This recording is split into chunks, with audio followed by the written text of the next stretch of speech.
J'ai été super malheureux, les confidences de Tomé sur sa dépression après sa séparation avec Sandra. Ils se sont aimés, ils se sont désaimés, puis ils se sont retrouvés. Tomé Sisley et Sandra de Mattei se sont rencontrés dans une boîte de nuit à la fin des années 1990. Et cela a été le coup de foudre. On a passé la nuit ensemble et on a décidé de ne plus se quitter.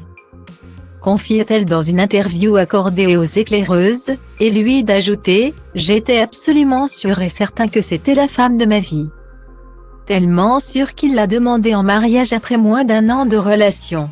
Et elle a dit non. Tomé Sisley et Sandra Zetoun de Mattei se sont alors séparés. Ils ont fait leur vie chacun de leur côté, jusqu'à se retrouver 17 ans plus tard. Et cette fois-ci, ils se sont mariés. Désormais, ils forment une grande famille recomposée. Avec Dino, le fils de Sandra de Mattei de sa précédente relation avec Valérie Zetoun. Et Liv Sheya et Levin, les enfants que Tomé Sisley a eus avec Julie Madar.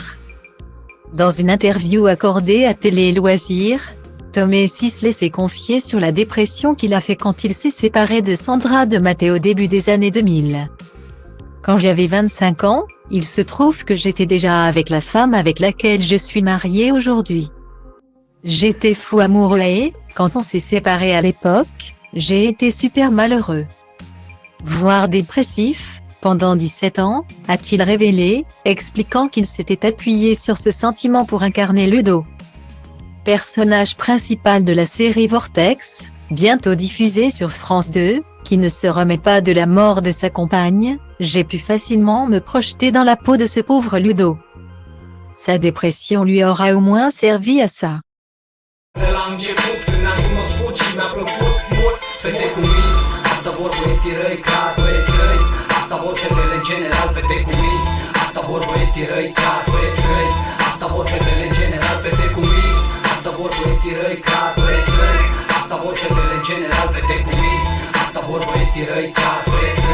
Asta vor fetele în general.